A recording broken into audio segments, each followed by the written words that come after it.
তো hey guys, welcome back to my channel Raikishori vlog. আজকের ব্লগটা শুরু করা যাক। আমরা আজকে উঠে গেছি 5টার দিকে, আমি আর আমার ফ্রেন্ড। তো আজকের ভিডিওটা এখান থেকে শুরু হচ্ছে, শুরু থেকে শেষ অবধি দেখতে থাকো। বাই। হে গাইস, তো আজকে আমরা রাস্তা হাঁটতে হাঁটতে চলে এসেছি, দেখো এই জায়গাটায়। তো এটা হচ্ছে 3 নম্বর ব্রিজ বলি, জানি না আর কি বলে জায়গাটার নাম, বাট আমরা যেটা জানি এটা হচ্ছে 3 নম্বর ব্রিজ।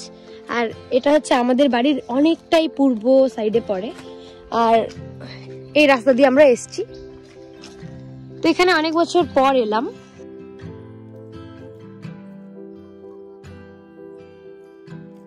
রাস্তাটা দিয়ে আমরা একটা সময় পড়তে যেতাম,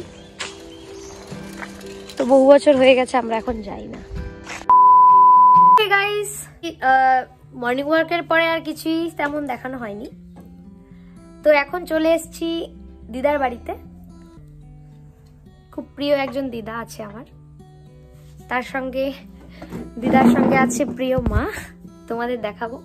দিদা এখন পুজো দিচ্ছে, এখন আর দেখাই না। পুজো শেষ হলে আবার তোমাদের দেখাবো যে মাকে কেমন দেখতে, আর আমার দিদার সঙ্গেও দেখা করাবো তোমাদের। তো চলো ব্লগটা কন্টিনিউ দেখতে থাকো। বাই। মানে দিদাদের বাড়ি ঢোকার যে রাস্তা, কি সুন্দর দেখতে পাচ্ছ। আর ওই দিকটায় আছে পঞ্চবটি। আমি প্রায়ই আসি, মানে আমার এত ভালো লাগে জায়গাটা, আমি প্রায়ই আসতেই থাকি। তো দিদা এখন পুজো দিচ্ছে, মাকে ভোগ লাগাচ্ছে। দিদার আজকে শরীরটা তেমন ভালো ছিল না, তাই আজকে অনেক লেট হয়ে গেছে। আমি এসে দিদাকে একটু হেল্প করলাম। এখন দিদা স্নান করে মাকে ভোগ দিচ্ছে, এরপর দিদা সেবা করবে। চলো কন্টিনিউ ব্লগটা দেখতে থাকো, সাথে থাকো আর সঙ্গে থাকো। বাই।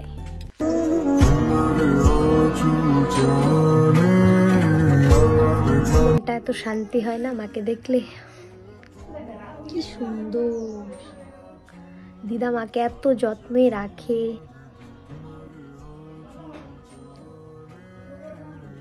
মনটা ভরে যায় দেখলে।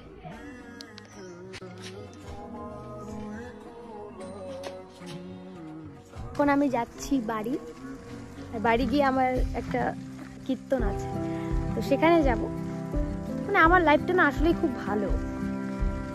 আমার লাইফের মতো যেমন লাইফই হয় না, খুব লাকি আমি। কন্টিনিউ ব্লগটা দেখতে থাকো, ইন্টারেস্টিং হতেও পারে আজকের ব্লগটা, এখনই বলতে পারছি না গাইস। চলো দেখতে থাকো কন্টিনিউ ব্লগটা। আর পঞ্চবটি দেখাচ্ছি, ওই তো আমার সামনে পঞ্চবটি। তো আরেকটু থাকলেই দিদার সঙ্গে পঞ্চবটিতে আসতাম, কিন্তু আমার আজকে খুব তাড়া আছে একটুখানি। আমার আবার বাড়িতে যেতে হবে, তারপর দেখি কি করা যায়। অনেকক্ষণ হয়েছে এসেছি। দিদা ফোন করেছে সকালবেলা, দিদার শরীরটা তেমন ভালো ছিল না, তো বললো যে একটু আয়, মাকে একটু গান শুনিয়ে যা, তুইও ঘুরে যা, আমার একা একা লাগছে। তো আমি তাই চলে এলাম তাড়াতাড়ি করে। আর আমাদের এই রাস্তাটা না খুব ভালো হয়েছে। গ্রামে থাকলে কি হবে, আমাদের ওই দিকের রাস্তা খুব সুন্দর, কিন্তু এই দিকটার রাস্তাগুলো না ভালো ছিল না তেমন। তো এখন দারুণ রাস্তা করেছে। আর এই পাশের এদিক দিয়ে একটা রাস্তা গেছে, সেটা খুবই খারাপ এখানকার মানুষেরা বলে, এখনই বললো। এই রাস্তাটা এখান দিয়ে যাতায়াত করাই যায় না, একবার এদিক দিয়ে খুব কঠিন বাড়ি ফেরা, এখান দিয়ে যাওয়া যায়। তো ব্রিজটা মনে পড়ছে, আমরা শুট করেছিলাম। আর এই হচ্ছে পঞ্চবটি। চলো গাইস, আমার সাইকেলের অবস্থা হচ্ছে এই। তো দিদা দুধ দিয়ে দিয়েছে অনেকটাই। আর এই হচ্ছে রাস্তা, আর আমার ইউকেলেলির ব্যাগটা, কারণ পিঠে না নিয়ে চালাতে খুবই সমস্যা হয়। শহরের থেকে গ্রাম অনেক শান্তি, আর এই জায়গাগুলো এত সুন্দর, ফোনের থেকে বুঝতে পারবেন না, কিন্তু সামনাসামনি যখন দেখবেন না, যেতে ইচ্ছে করবেন না এখান থেকে। খুব সুন্দর জায়গা। যেমন আমি রাধানগরে থাকি, এটা আমার কাছে ব্লেসড, সেরা পাওয়া ভগবানের থেকে। যা দিয়েছে ভগবান তা নিয়ে খুব খুশি আমি। আমরা আর চাই না কিছু, শুধু তোমাদের ভালোবাসা আর গান গেয়ে যেতে চাই সারা জীবন। কি সুন্দর জায়গা, মানুষ কেন যায় বাইরে ঘুরতে, খুব সুন্দর জায়গা রাধানগর। জায়গাই হয় না, এত শান্ত শিষ্ট জায়গা না। ভুলেও ঝগড়া লাগবে না এখানে, ভুলেও কোনো মারপিট হয় না, ভুল করেও কিছু গন্ডগোল হয় না এই জায়গায়। এত সুন্দর জায়গা। ওটা দেখতে থাকো, সাথে থাকো। এখন খেলছি, কি খেলবো?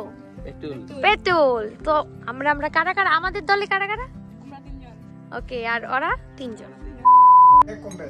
আজকে আমাদের বাড়িতে কীর্তন, রিয়া দিদি এসেছে ব্লগ বানাতে। ব্লগ বানাতে এসেছি। হ্যাঁ,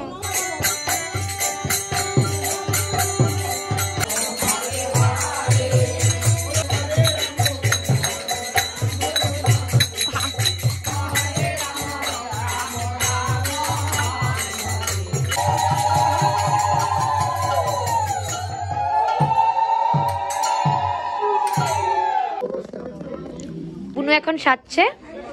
তো আমরা এখন কোথায় যাবো বল? কীর্তনে। না না, ওরে দিন কৃষ্ণ দাসে কয় তার যেন এই হয়।